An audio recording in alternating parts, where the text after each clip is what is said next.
شادی کے ساتھ اور ہماری گفتگو کا سلسلہ جاری ہے انتخابات 2024. ہمارا اس دفعہ جو ہمارا مین موضوع جو ہے مرکزی موضوع ہمارا ہزارہ ریجن ہے. ہزارہ ریجن میں شامل 3 اضلاع لوئر کوہستان، اپر کوہستان اور کولائی پالس.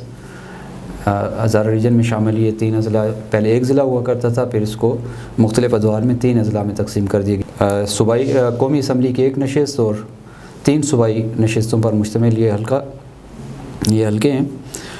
شاہ صاحب، کوہستان ظاہر ہے ہزارہ ریجن کا حصہ ہونے کے باوجود کئی لحاظ سے ابھی تک بہت پسماندہ اور آپ کہہ سکتے ہیں کہ دور ہے، تو اس پہ تھوڑا سا آپ روشنی ڈالیے گا.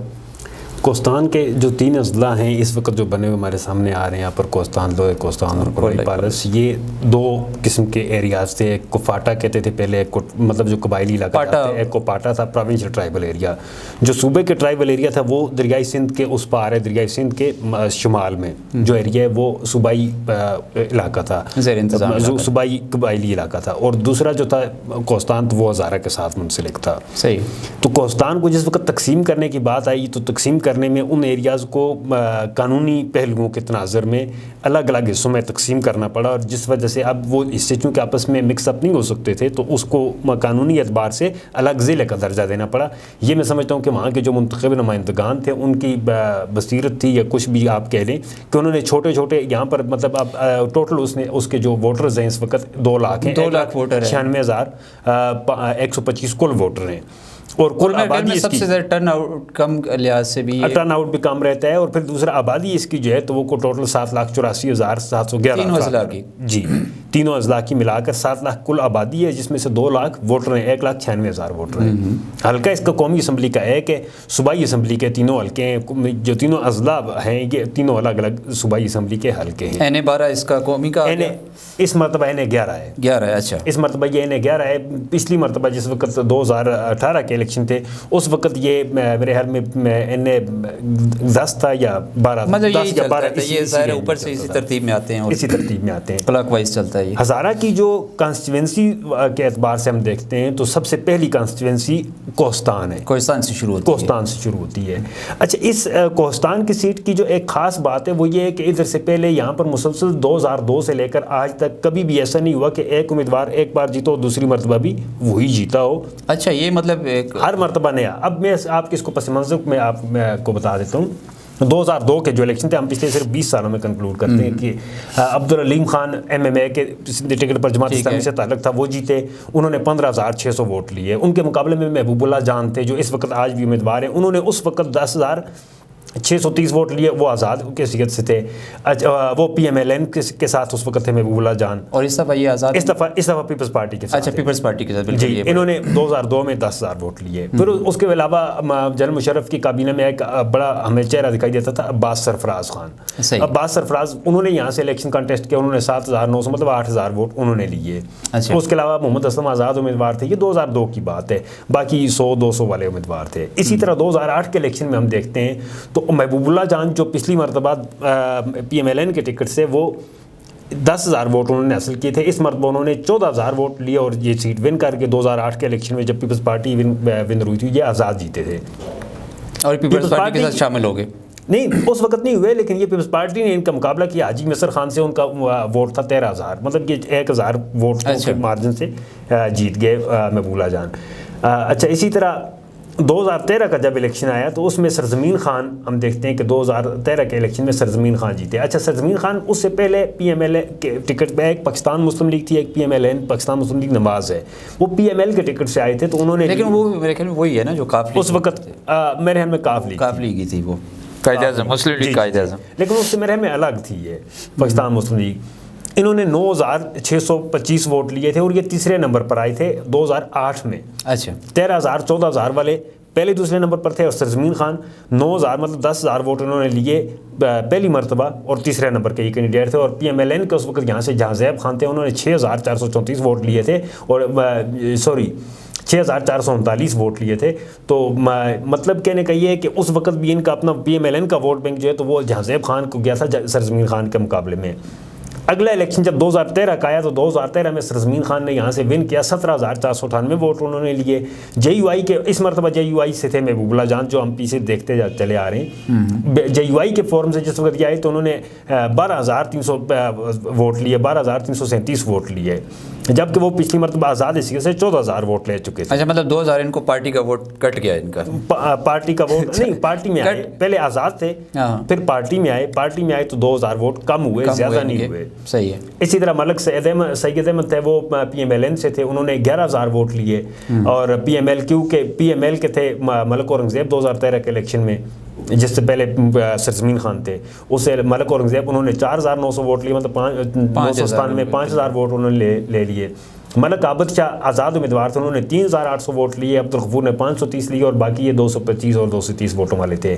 اس طرح کل ووٹ جو تھے وہ پول ہوئے تھے, وہ جو تھے وہ 1,54,620 ووٹ پول تھے کل ووٹ, جن میں سے 2018 کے پچھلے جو الیکشن.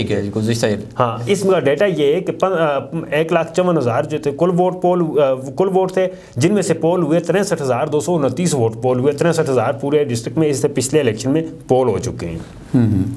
اور 2018 کے الیکشن میں یہاں سے جیتے تھے Afreen Khan M M A کی. ایم ایم اے اب دوسری مرتبہ ان کا امیدوار, لیکن امیدوار بدل چکا ہے. پہلے 2002 میں جیتے تھے, پھر 2018 میں جیتے. آفرین خان جیتے 15,859 ووٹ لے کر آفرین خان جیتے تھے. صحیح. پھر اس کے بعد دوست محمد شاکر نے 14,000 ووٹ لیے تھے, 14,148 ووٹ لیے تھے, یہ آزاد تھے.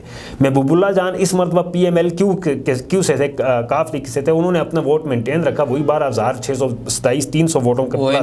مطلب مجھے یہ لگتا ہے کہ یہ ان کا پکا ووٹ ہے جو انہوں نے جے یو آئی سے لیا, جو انہوں نے آزاد حیثیت میں لیا, اور جو انہوں نے جسی بھی پارٹی کے ساتھ رہے, تو انہوں نے اپنے 12,600 انہوں نے اپنا ووٹ مینٹین رکھا ہوا ہے انہوں نے. بالکل. اور یہ تیسرے نمبر پر رہے تھے اچھا پچھلے الیکشن میں. اسی طرح پی ٹی آئی نے ملک اورنگزیب کو ٹکٹ دیا تھا, انہوں نے وہ وہاں سے 9,584 ووٹ لیے تھے, اور سعید گل بادشاہ نے 4,487 ووٹ لیے تھے.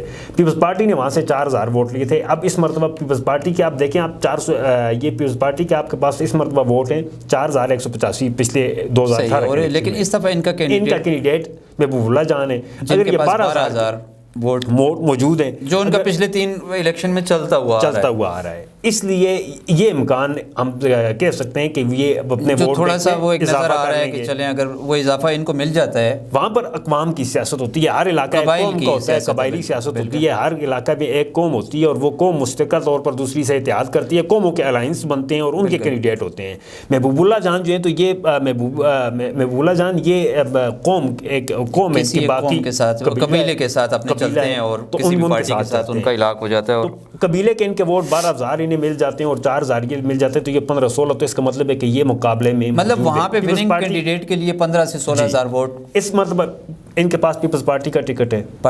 اگر ہم دیکھتے ہیں کہ اس کے مقابلے میں جو دوسرے امیدوار اس مرتبہ ہمارے پاس تاج محمد کو انہوں نے دیا پی ٹی آئی نے, آزاد امیدوار کسی سے گھڑیال ان کا نشان ہے, لیکن تاج محمد ان کے پارٹی کے میں متحرک ہیں کافی. اور اسی طرح جماعت اسلامی کے طالب جان ہیں, اچھا مولانا کریم داد ہیں, محمد ادریس ہیں. اچھا محمد ادریس ادھر سے پہلے یہاں سے میں ان میں سے ایک حلقے سے الیکشن کنٹیسٹ کر چکے ہیں. ان کا جو ووٹ بینک ہے پی کے 31 اپر کوستان جو ہے اس میں وہ ایم پی اے کے الیکشن انہوں نے کنٹیسٹ کیا تھا, اور انہوں نے 5,000 ووٹ لیے تھے. اچھا, مطلب اس مرتبہ جی محمد ادریس کا اب اس مرتبہ اگر وہ مرکز میں آ جاتے ہیں, میں آ جاتے ہیں, تو اس میں 5,000 ووٹ ان کا اپر کوستان کا ہمارے سامنے موجود ہے. اگر وہ اس کو مینٹین رکھتے ہیں, اور پھر اس کے بعد باقی بھی حلقوں سے باقی عوامل بھی اس کے اثر انداز ہوتے ہیں, کیونکہ نوجوان ووٹ جو ہے وہ کہیں نہ کہیں ایڈجسٹ. اچھا, وہ ہیں محمد ادریس آزاد.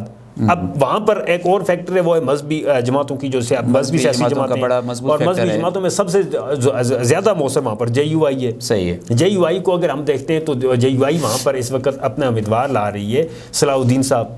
صلاح الدین جو ہیں تو یہ جے یو آئی کے ٹکٹ پر ہیں. جے یو آئی کے ٹکٹ پر اگر یہ آ جاتے ہیں تو اس کا مطلب یہ ہے کہ وہ ووٹ جو انہوں نے اپنے محبوب اللہ جان نے جے یو آئی کا اٹھایا تھا اس میں سے وہ نکل جائے گا, وہ مائنس ہو جائے گا. تو ظاہر ہے ان کی رینکنگ وہ مزید پیچھے چلی جائے گی. اس کے مقابلے میں ان کی رینکنگ کس کی جائے گی, اس میں ہمارے سامنے جو نام آتے ہیں ایک آتے ہیں ایک جو متبادل ان کے سامنے امیدوار ہیں، ملک قدم خان ایک وہ آزاد ہیں، محمد نسیم ہیں ایک امیدوار ہیں وہ بھی آزاد ہیں، حبیب اللہ اچھا، یہ کہ 14 امیدوار ہیں اس حلقے میں، جن میں سے 10 آزاد ہیں، صرف 4 پارٹیاں ہیں، پیپلز پارٹی ہے، پی ٹی آئی ہے، نظر نہیں آ رہی، جے یو آئی ہے، نہیں وہ نہیں ہے، یہ بڑا ایک یہاں پر صرف پیپلز پارٹی ہے، پی ٹی آئی ہے، پی ٹی آئی کے وہ آزاد ہی ہیں، وہ بھی آزاد میں شمار ہوتے ہیں، جماعت اسلامی ہے اور جے یو آئی ہے، باقی سب آزاد امیدوار ہیں۔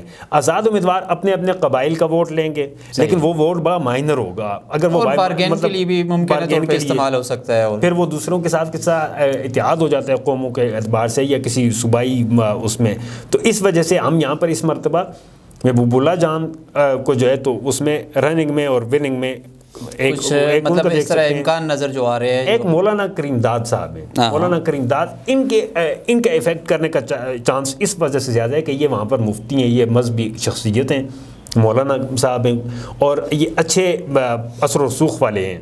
ادھر سے پہلے ان لوگوں نے یہ الیکشن وغیرہ میں نہیں آتے تھے، لیکن اس مرتبہ یہ الیکشن میں آئے ہیں تو ان کو بڑی پیمانے پر وہاں پر جے یو آئی کی سپورٹ حاصل ہے، لیکن جے یو آئی کا امیدوار الگ ہیں، مطلب جے یو آئی کے جو لوگ ہیں جو مذہبی ووٹ بینک ہے وہ ڈیوائیڈ ہو رہا ہے، تو جب وہ ڈیوائیڈ ہوگا تو الٹیمیٹ اس کا فیصلہ تیسری فریق کو جو ہے فائدہ جائے گا، یہ سینیریو بنتا ہے۔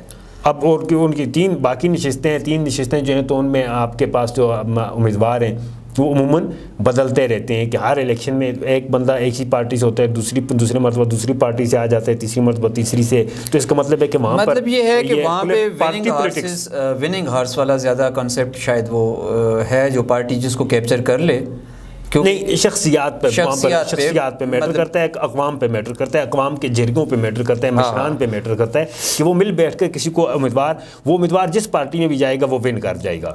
ٹھیک ہے، مطلب ہمارے سامنے جو زندہ مثال ہے وہ محبوب اللہ جان صاحب ہیں، جو سارے تقریباً آلموسٹ جتنے بھی امیدوار ہیں ہر مرتبہ دوسرا امیدوار جیتا ہے اور وہ وہی جیتتا ہے کہ جس کے ساتھ اقوام کے روابط کیا وہ مضبوط ہوتے ہیں۔ یا پہ ظاہر ہے یہ وہ ضلع ہے کہ جہاں پہ خواتین کا ووٹرز کا ٹرن آؤٹ سب سے کم رہتا ہے۔ اچھا، اس میں یہ ایک کل کی جو اپڈیٹ ہے وہ بتاتا چلوں گا آپ کو کہ کسی نے وائرل کیا تھا کوستان سے کہ خواتین کو پولنگ کے لیے نہیں جانے دینا، تو پھر اس پر الیکشن کمیشن کی طرف سے جو رسپانڈ آیا ہے تو الیکشن کمیشن نے رسپانس یہ کرتے ہوئے ایک لیٹر جاری کیا ہے جس میں یہ لکھا گیا ہے کہ اگر کسی جگہ سے ہمیں یہ شکایت موصول ہوتی ہے کہ خواتین کو الیکشن کی سرگرمیوں میں حصہ لینے کی اجازت نہیں دی گئی تو ہم وہاں کا اس کانسٹیچوئنسی کا حلقہ وہ بند کر دیں گے اور اس کو الیکشن نہیں کروائیں گے، یا اس کا الیکشن اگر وہ بھی ہو تو ہم اس کو کینسل کر دیں گے، نہیں ہوگا، مطلب اس کو تسلیم نہیں کیا جائے گا۔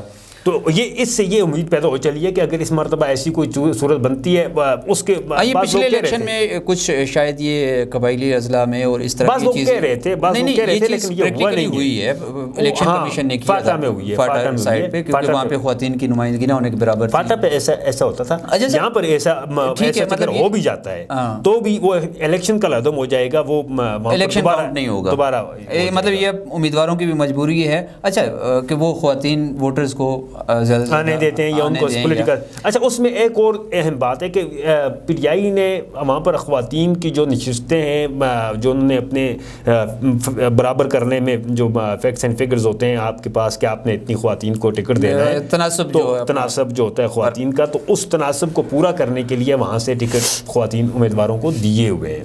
لیکن سوال یہ ہے کہ کیا وہ وننگ پوزیشن میں جا سکتی ہیں یا نہیں جا سکتی؟ سر جب میرے خیال میں دیکھیں ایک چیز تو یہ ہے کہ ظاہر ہے ابھی تک میرے خیال میں ایک خاتون کا کون سے پی کے سے آ رہی ہیں ہمارے جو کوہستان سے مونا باسط صاحبہ، جو یہ پی کے 32 ہے، صاحب کا پی کے 32 ہے میرے خیال میں، ہاں جو بھی ہے، لوئر کوہستان سے یا اپر کوہستان سے، ہاں ایک کوہستان سے یہ ہیں، لیکن مسئلہ یہ ہے کہ ظاہر ہے یہ تو ان کا صوبائی نشست پہ ہم ابھی نیشنل اسمبلی پہ۔ اچھا، دوسرا ایک فیکٹر جو اکثر جو کوہستان کے بارے میں ایک تاثر ہو جاتا ہے نا کہ وہاں پہ خواتین کو ووٹ نہیں دینے دیا جا رہا، یا یہ مائنر سا فیکٹر ہے کیونکہ اب وقت تو نہیں رہا، بہت سے بدل چکا ہے، اب نئی نسل ہے، ظاہر ہے وہ بڑی حد تک ان چیزوں سے پڑے، جغرافیائی معاملات بھی ہیں، جغرافیائی رکاوٹیں بھی ہیں اس میں۔ کوہستان ظاہر ہے ایک بڑا وسیع اور پہاڑی علاقہ ہے جہاں پہ بنیادی انفراسٹرکچر نہیں ہے، تو ظاہر ہے خواتین ہمارے جہاں جس طرح دیہی ماحول میں یا پہاڑی علاقوں پہ خواتین کے لیے بڑا مشکل ہوتا ہے، وہ گھر کو بھی مینیج کریں اور پھر سارا دن وہ چل کے جائیں اور وہاں سے نہیں وہ ٹریڈیشنز ہوتی ہیں قبائل کی ٹریڈیشنز بھی ہیں, اس میں کوئی حال نہیں ہے کسی کے پاس نہیں ہے. ٹریڈیشنز بھی ہیں دیکھیں ایک بات ہے, لیکن اس میں جغرافیائی اگر فرض کرتے ہیں ہم یہاں پر بیٹھ کے ڈسکس کرتے ہیں نیوزی لینڈ کی ٹریڈیشنز کو, تو وہاں پر بھی ٹریڈیشن ہم کچھ نہیں کر سکتے. بالکل برقع پہنا کر نکلنا چاہیے, یہ کرنا چاہیے. جسٹ لائک یہی چیز یہاں پر ہے. اب وہ قبائل کا اپنا ایک فیصلہ ہوتا ہے, ایک نظام ہوتا ہے, ان کا تعلق داری ہوتی ہے. لیکن اس میں میرا کہنے کا یہ مقصد یہ ہے, میرا کہنے کا مقصد یہ ہے کہ ٹھیک ہے اس میں یہ فیکٹر بھی شامل ضرور ہو سکتا ہے, جو ٹریڈیشنز ہیں قبائل وہ وہی رہے گا نا جس طرح پہلے اگر فرض کرتے ہیں یہ ایک, لیکن اس میں یہ بھی طریقہ کار اس کا یہ ہے وہاں پہ دیکھیں اس کا طریقہ کار یہ ہے کہ اگر خواتین نہیں بھی آتی, پولنگ میں بوتھ خالی بھی جاتے ہیں نا, تب بھی خواتین کو روکا کس نے, جس وقت تک اس چیز کی کوئی لیجیٹیمیٹ پوزیشن پہ نہیں آ جاتی یہ چیز, اس وقت تک تو گورنمنٹ کچھ نہیں کر سکتی. دیکھیں گھر سے جا کر دیکھیں پولیو کا قطرے پلانے کے لیے اور ووٹنگ کے لیے نکالنے کے لیے فرق ہے. ہم یہ نہیں کہہ سکتے کہ پولیو کے قطرے جس طرح زبردستی پلا سکتے ہیں تو اس طرح ہم ووٹ کے لیے بھی نکال سکتے ہیں. دن کو آپ کوہستان ایریا میں سفر کریں نا تو شاید آپ کو اتنا اندازہ نہیں ہوتا نا کہ یار یہ آبادیاں کہاں کہاں. ظاہر ہے چاروں جس طرف آپ اشارہ ریشم پہ سفر کر رہے ہوتے ہیں تو بڑی دور دور تک ظاہر ہے وہ پہاڑیاں ہیں اور خشک بیاب ہو گیا پہاڑیاں ہیں وہ ساری, تو اتنا کوئی خاص وہ ہمیں نظر آبادی کا نہیں پتہ چل رہا تھا کہ کہاں پہ. لیکن جب رات کو آپ سفر کر رہے ہو نا اسی اشارہ ریشم پہ, اشارہ ریشم ہی ہے اس پہ, تو آپ یقین مانیں کہ وہ پہاڑی علاقوں میں, کیونکہ اب تو ظاہر اگر بجلی نہیں بھی ہے تو سولر پینل لوگوں نے لگا لیے ہیں, اور اس کی وجہ سے وہ ٹمٹماتے وہ دیے دور دور سے نظر آتے ہیں. بندہ بولتا ہے یار ہمارا جیسا بندہ تو یہاں پیدل پہنچنے میں اس کو 2 دن لگ جائیں گے, لیکن وہ لوگ کرتے ہیں. دور دراز علاقے پہلے سے بھی رہتے تھے. دیکھیں انسان اب ہم لوگ یہاں سے جاتے ہیں تو ہمیں یہ بڑا عجیب سا لگتا ہے, لیکن ان کے لیے معمول کی بات ہے, معمول کی بات ہے. تو سر پی کے پہ آئیں یا نہیں؟ بس میرے خیال میں اس کو این اے پہ آج اس کو ختم کرتے ہیں. N11. اچھا اس میں اس کے علاوہ جو چیز ہے ہم ان تجزیات کو آگے بڑھائیں گے اسی طرح حلقوں کے حساب سے. میرے خیال میں ہم نے آج کوہستان کا حلقہ یہ ڈسکس کیا ہے, اب ہم اس کے بعد بٹگرام کا حلقہ کریں گے, پھر مانسہر اور یہ اس طرح یہ سارے یہ کریں گے. ٹھیک ہے, تو انشاءاللہ امید ہے آپ کو آج کا پروگرام اچھا لگا ہوگا. اگلے پروگرام میں دوبارہ آپ کی خدمت میں حاضر ہوتے ہیں. اجازت دیجیے, اللہ حافظ.